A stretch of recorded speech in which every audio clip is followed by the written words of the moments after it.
Hi, and welcome to PL Together Lounge Talks. I'm Adam Geller, founder and CEO of Edthena. Today, we are continuing the conversation with Elena Aguilar. She is an instructional coach. She is an expert in how to think about how to lead students to success through positive conversations between the teachers and those who support them. Elena, thanks again for joining us. You're welcome. So, the game has clearly changed for teachers. They're not in schools. They're adjusting to a variety of different ways of supporting learning with their students. The game has changed for coaches too. So I'm really curious, how does the coaching relationship work now that many of the connections will be virtualized?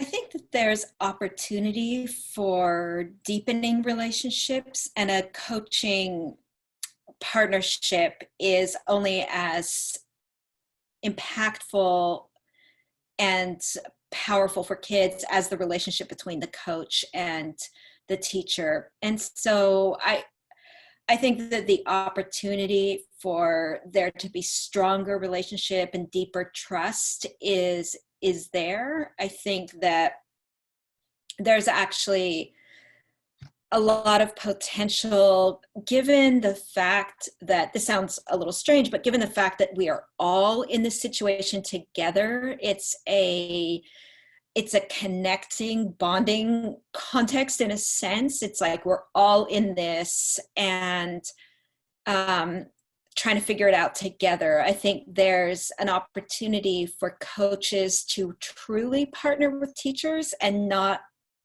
think that they are the experts and that they are the holders of knowledge and wisdom and everything. And so to actually truly authentically engage teachers in problem solving and strategizing is an opportunity. I just thought about how sometimes we hear that coaches can be feeling frustrated because they get pulled away to do, and the list is very long, other things other than do the work of supporting teachers. And in some respects, maybe this is an opportunity for coaches to get to really dial in to that supportive work and thinking deeply about, or asking that question and spending the time to be able to answer it, what do teachers need right now? I think one thing that I'm interested to get your thoughts on related to this current scenario is, I guess, do you imagine that some of the mindsets will change around how we define a quote unquote good coaching relationship? And mainly because of the fact that I think oftentimes we've conflated a lot of the actions of coaches with the idea of being physically present. Like, I will physically come to your room and show you that I care because I'm going to watch you teach, and then I'm going to talk in person with you, Elena, right? So have we kind of unlocked something here by kind of forcing everyone forward into this world where we have to think about looking at teaching and talking about teaching in a virtualized way?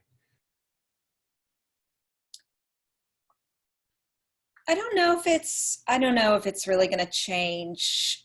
I mean, the thing is, like, a coach could show up could still come and observe a teacher teaching in Zoom right now, right? Like a coach can show up in the classroom. A coach can still look at a teacher's lesson plans or unit plans. So I don't know, except for, I suppose, elementary school or lower elementary isn't necessarily meeting on Zoom in the same way that secondary teachers are. I think that perhaps, I hope this could be an opportunity to actually define what coaching is, because, and I don't mean redefine, I mean, actually, let's just start with a definition. I think the definition that exists in some places is narrow, but in most places, there isn't even a definition of this is what coaching is, this is why we have it, this is what a coach does. It's this, like, it's, you know, maybe super loosely defined, or just or not defined at all. And so perhaps there's an opportunity for people to actually say, like, okay, so what does a coach do? what what are a coach's what are the coach's goals? Why do coaches exist? What is our program about? um, if coaching is a way to help a teacher develop professionally and to think about what they're doing and to make changes to meet the needs of kids, then that can happen whether or not we're physically in the same place, or in the same place with students, or virtually. It's less about what a teacher does and much more about what they think, what they believe, and who they are being when they're with students. I'm just laughing there because you like sneak in the you know, I thought I was going to come back with a great summary, and then you like kind of, you know, the right hand hook there. Uh, I do think though, you know, I want to make sure I'm not putting words in your mouth, but if I'm hearing what you're saying, there's a little bit of an opportunity to, you know, my thesis is obviously that maybe people will be more open to the idea of what it means to be a coach, because you don't have to be there in person. And it sounds like you're saying we have the opportunity to unbundle previously the idea of going together and those core definitions of what the coach really does. I do, there's a really, for those watching this video, I want to point you to Elena's website, brightmorningteam.com. They did a blog post at the beginning of April, so you can search for an introduction to transformational coaching. And there's about an hour recording in there, but there's a segment of that video where Elena and her colleague Jessie model a coaching conversation. And I think what for me was so powerful about this is that you were modeling a good coaching conversation. It just happened to be on video. And so I really, you know, it's like hook, line, and sinker for me. Like, look, folks, like, here it is. This wasn't a virtual coaching session. This was just coaching. And here they are, they're on video. I mean, how can, for folks that are, I mean, yes, they're at home and they got to accept where they are, but, you know, you talk about the need to practice things. I mean, how can folks practice this new way of coaching when they can't lean on some of the techniques they may have done before to suss out how somebody's really feeling? Like, maybe I can't see that you're wringing your hands right now because I only see, you know, shoulders up. How can coaches practice in this new style of coaching? Well, having less data inputs means we have to pay closer attention to the data that we have. And so what we have are facial expressions, tone of voice, pitch, pace, volume, and the words that someone is saying. And so I think it's a misconception that coaches are limited or restricted in some way because we can only meet on a video platform or phone. I have had my own coach for almost 6 years. I've met her in person twice, and I meet with her by phone 2 or 3 times a month. And so we never do video. I like the phone.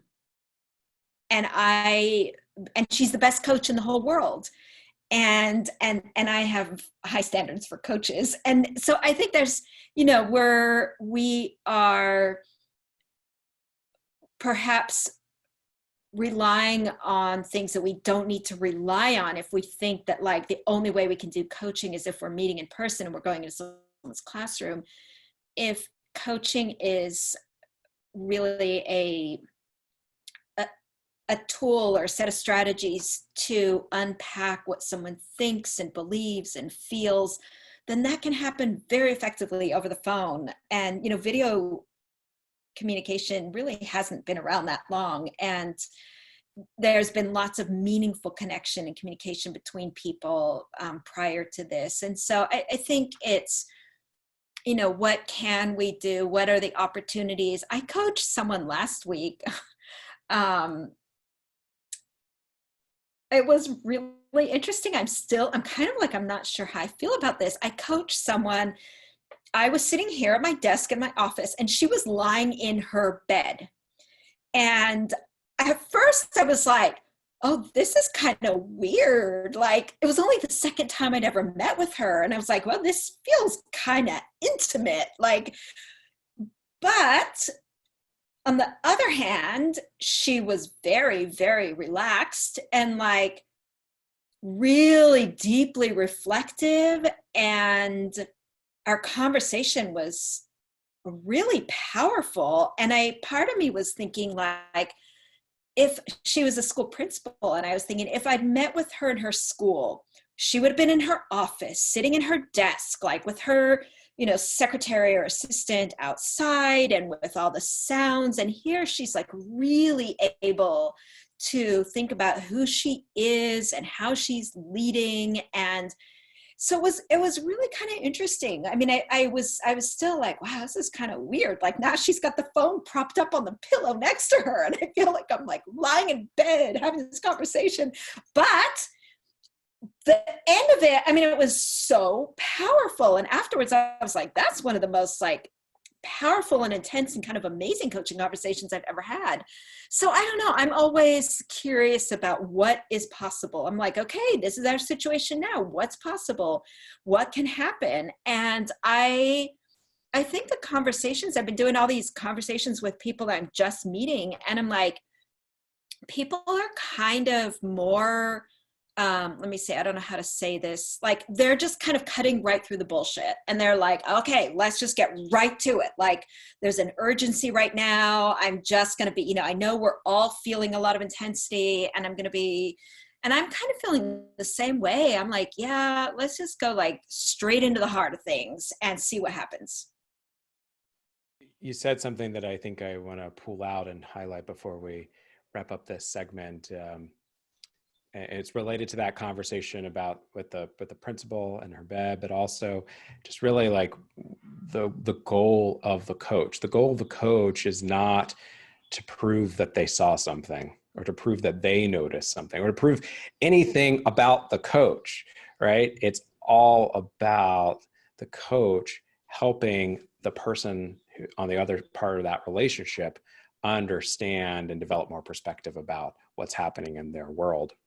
Because it does no good for the coach to declare something. It's all about, the person on the other end, kind of finding their way to a new understanding.